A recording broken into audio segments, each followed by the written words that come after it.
Disclaimer, this review is part of a plot-driven series known as Izu Explains. If you haven't watched the episodes, or you're not familiar with the show, the intro may confuse you, or even make you cringe. Please skip the intro if you're not familiar. Thanks for listening.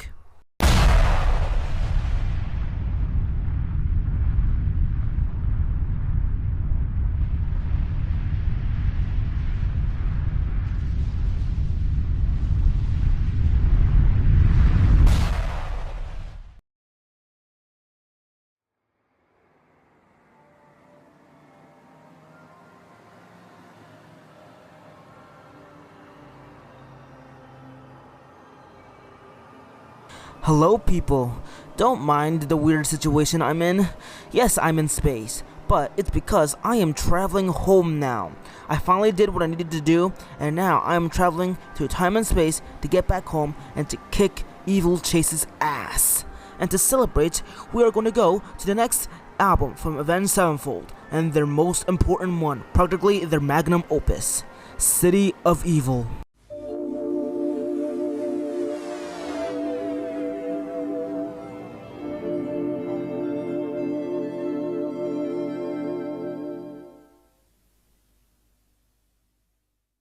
Why is it their magnum opus, I hear you say?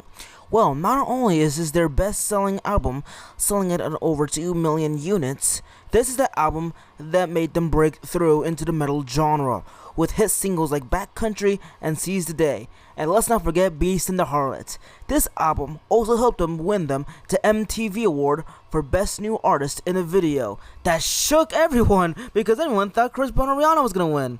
But nope, some randos named A7X won instead with their video Backcountry. This, alongside with many hits on the album, made everyone say that this is their best album, point blank period. Well, I don't know if I will go there. That is a curious statement that we shall dive into in this review and see whether they are right and that this is their best album or not. So, without any further ado, let's dive straight in. Help me people, these albums just keep popping up on my doorstep. I don't know, every time I hear a doorbell I just show up and then there's another A7X album. Please, I'm so scared, someone call 911. It doesn't matter, it's free anyways. This is the album I got on CD. I like how shiny and transparent the CD looks. You can almost see me in the reflection. Alright, so let's open this right here, and look at that, we were listening to Weekend Phone the last time, so let's pop that out, and up, it's stuck. Alright, there we go. That kinda hurt, to be honest. God, I am such an ass at protecting CDs. Okay, let's put this in and enjoy. This is City of Evil. Let's do this.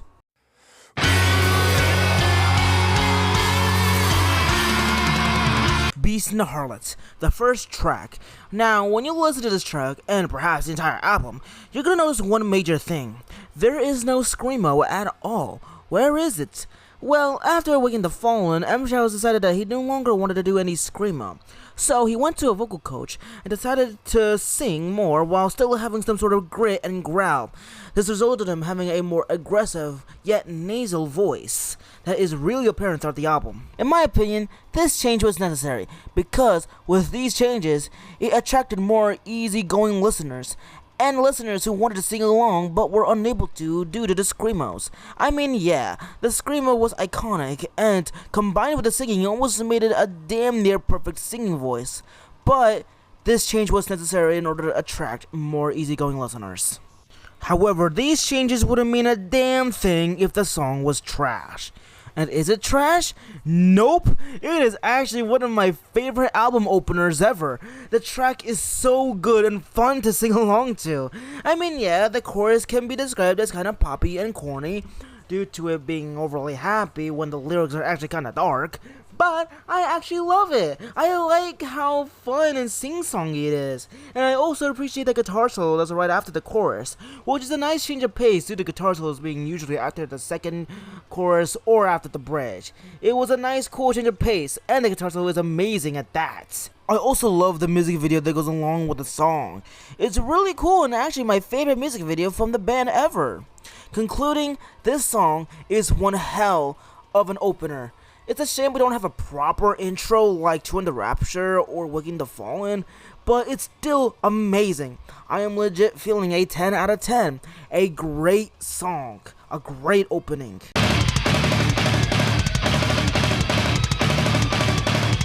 Burn It Down. This is actually one of their more disliked songs. A lot of people say this is one of their worst ones, point blank period. I actually don't know why. This song's really good and very fun. Though, to a slight degree, I can see why, because the song is, in my opinion, a lot more popish than Beast in the Harlot, especially with the chorus. It is very cheesy. I also must say that some of the vocal takes on Burn It Down are quite questionable, especially during the bridge. I'll go even as far as saying, to a slight degree, in certain parts of the song, I feel like it drags even. But it's not a terrible song, it's not bad. It's just kinda popish and some of the vocals are kinda bad. But it's still a tolerable song. I'm feeling a good 8 out of 10. It's a great song and very overhated, but it is kinda poppy.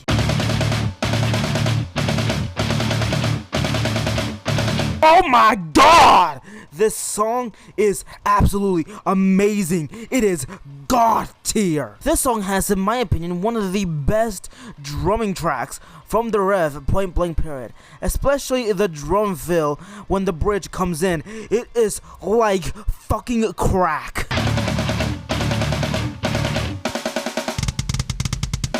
I fucking love that part every time. It never fails to amaze me.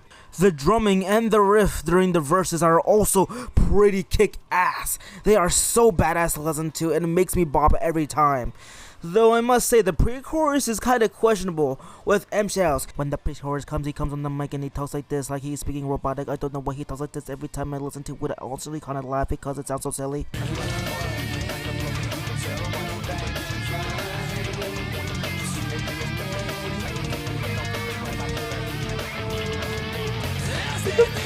Also, may I just say, let's not forget the absolutely soul-ascending outro that sounds so amazing and so beautiful.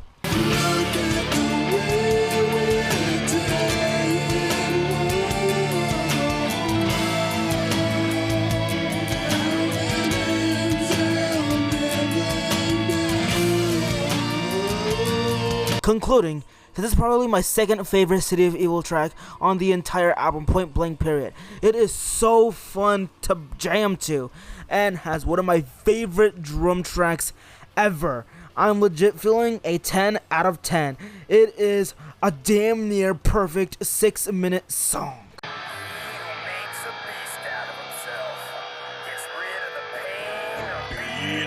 The moment anyone hears that line, that opening, he who makes a beast out of himself gets rid of the pain of being a man. Everyone knows what that song is. Everyone knows what it's time for. That is how iconic this song is. It is one hell of a classic metal track.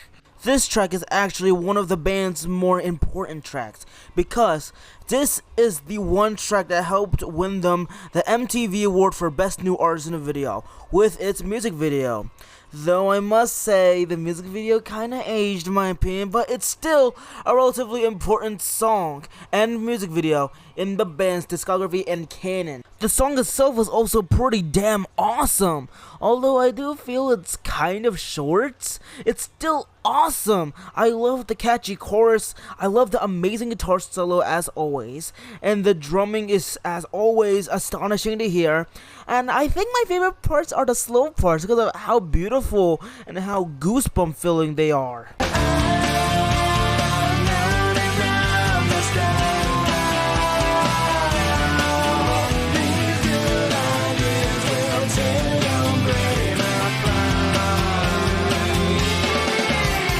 Concluding, Backcountry is one hell of a classic metal song that is unskippable at all. It is one to truly not miss. It is amazing. I'm giving it a 10 out of 10.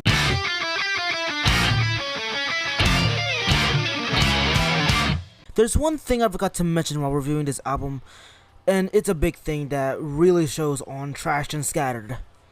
Some of the songs start to sound a bit samey when you listen to them. Like, they start sounding identical, like Burn It Down, Blinded in Chains, Trash and Scattered. They all sound really similar to the point where it's like, I don't know which one sounds better, sounds worse. Not any of them have a clear identity. And with Trash and Scattered, it really shows. Now, don't get me wrong, the song is pretty good. I like the badass chorus, and the bass is fucking clean as hell on the song.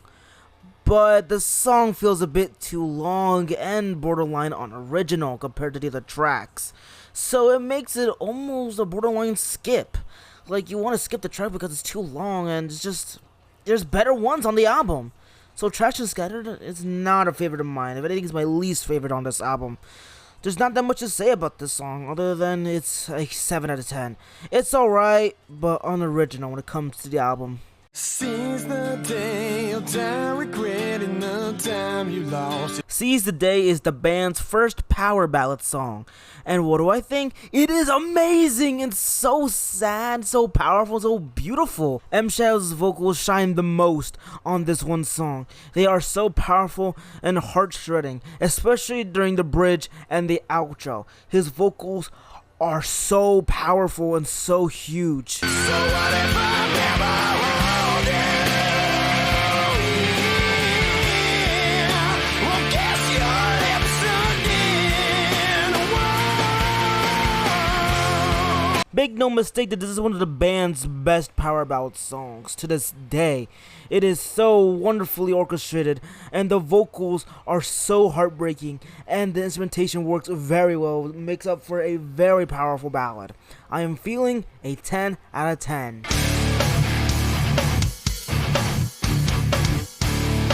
Oh my god! This song is absolutely amazing and so bombastic and so badass. The guitar riff in the beginning is so fucking kick-ass, and the verses are so amazing, so spine-chilling. Though the chorus is actually the first time in which it's actually kind of mid.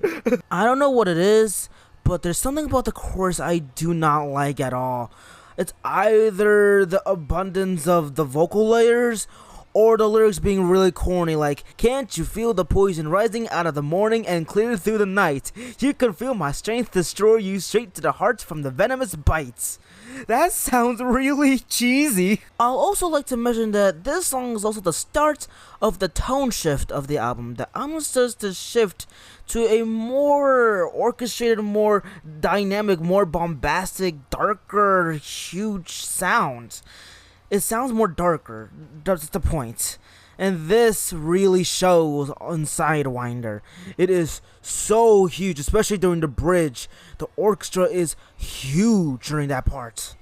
I feel like I'm forgetting about something. I don't know, I feel like there's something I really liked about the song that made it almost a 10 out of 10? Oh well. I might say this is a good 8 out of 10. I really like this song. I'm gonna conclude it and give it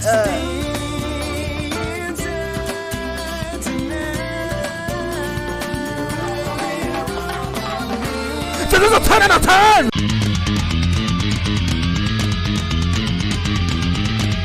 For a long time, this used to be my #1 favorite A7X song of all time, because the complexity of the production, the lyrics, the concept, the meaning, the orchestra, everything is so huge, so well put together, so meaningful, so everything. In my opinion, this is the most underrated A7X song ever. This is the least streamed song on City of Evil for some fucking reason. Despite all of the high production, the huge bombastic sound of the song, not many people give this song the love it deserves. It is so huge, it's so amazing, so beautiful. And don't get me started on the orchestra and choir section and the bridge. It is so emotional and so heartbreaking to hear. It's so amazing and astonishing to hear.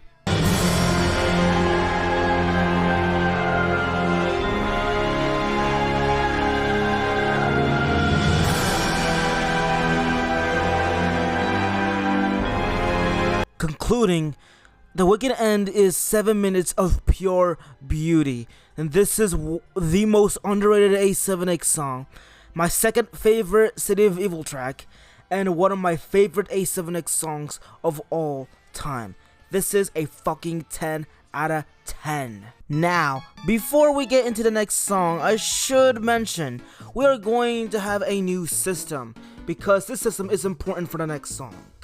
What if a song is higher than a 10 out of 10? What if a song is so good, so perfect, it goes beyond the score? Well, in that case, my friends, we have the trophy system. We have bronze, silver, gold, platinum, and diamond. If a song is slightly higher than a 10 out of 10, then it is a bronze 10. Is it higher than a bronze 10? It's a silver 10, a gold 10, a platinum. You know how it is. You know how it is.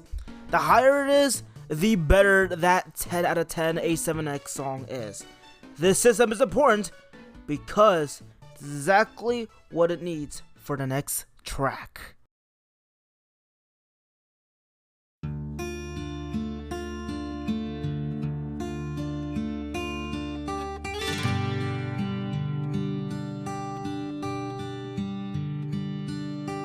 Strength of the World is one of the band's longest songs ever, clocking in at 9 minutes.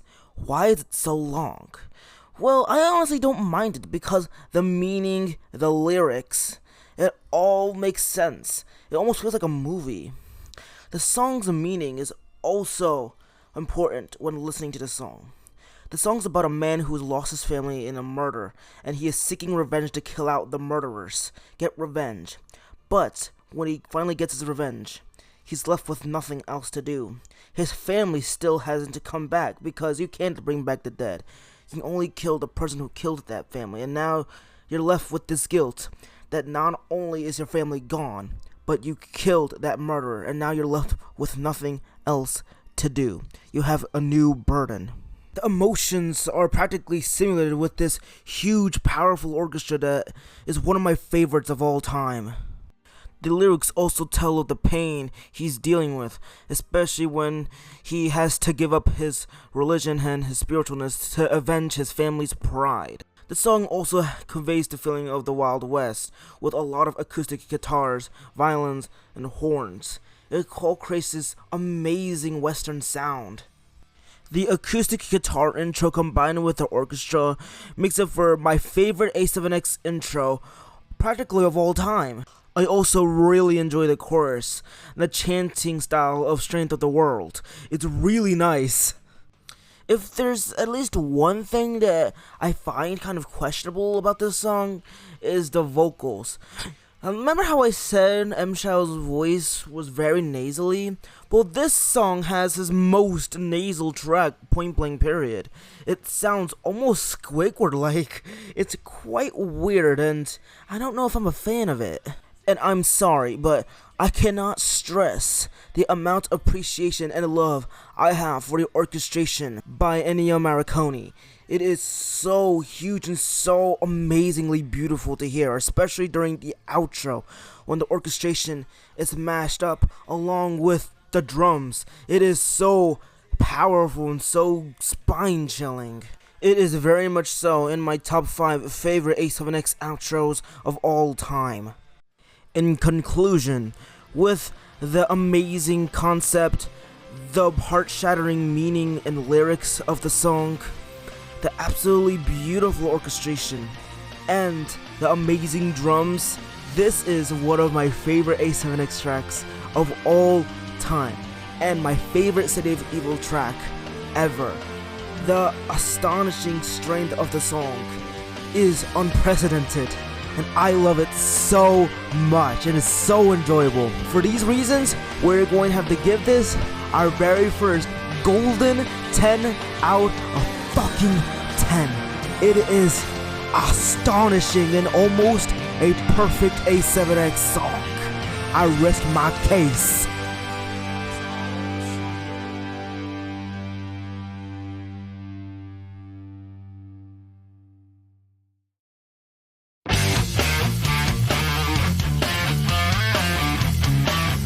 Fun fact, this is the very first Avenged Sevenfold song I have ever listened to. I found this song accidentally while scrolling through none other than Flipnote Hatena, and there was a Flipnote on the DS that had this song on it, and I remember loving it so much, but wouldn't be able to listen to the full song until years later because I did not have a phone or a laptop of any of the sort to be able to find the song. But nevertheless, this song has a special place in my heart. Thank you, Flipnote. This song actually has an important meaning when you dive right into it. This song was made in tribute to late Pantera guitarist Dimebag Darrell, who was shot and killed in late 2004 in a Columbus nightclub shooting. With that being said, this is a great emotional tribute song to the amazing guitarist. The composition, the lyrics, the guitar riffs, and the vocals are all astonishing on this track. It makes for a very sad but also spine-chilling song. There's nothing else to say other than it is a solid 10 out of 10. It is a fucking great track.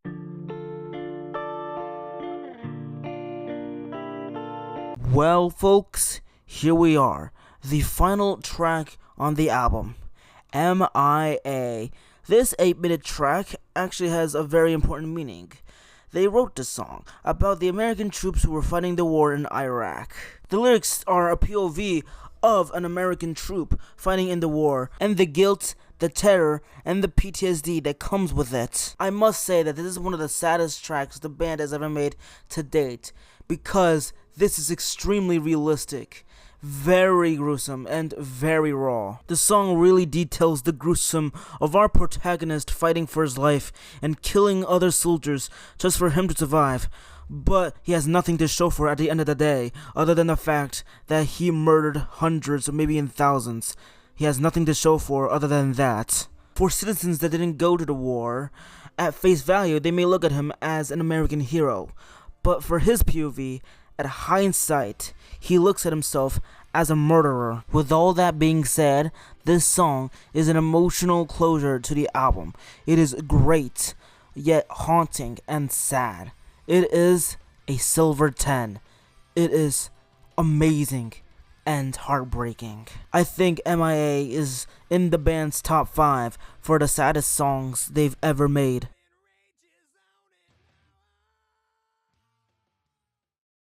The question still needs to be answered. Is City of Evil the best album the band has ever made? In my opinion, it is a fantastic album.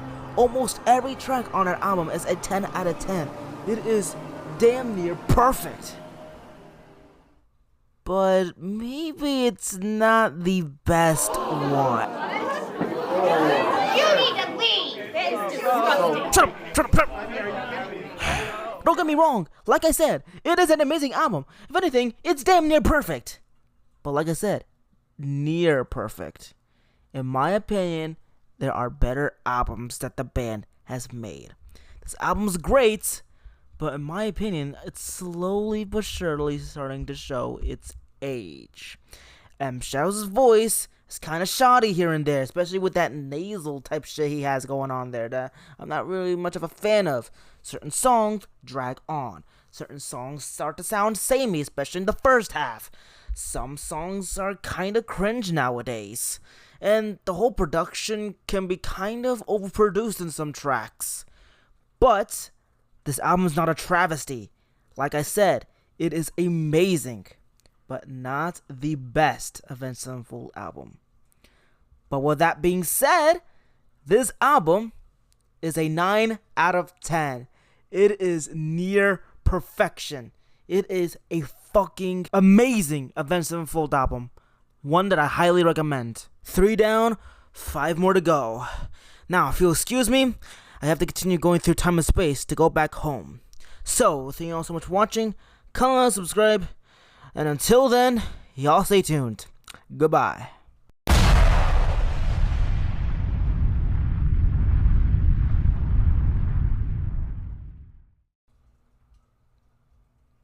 Yeah, come on!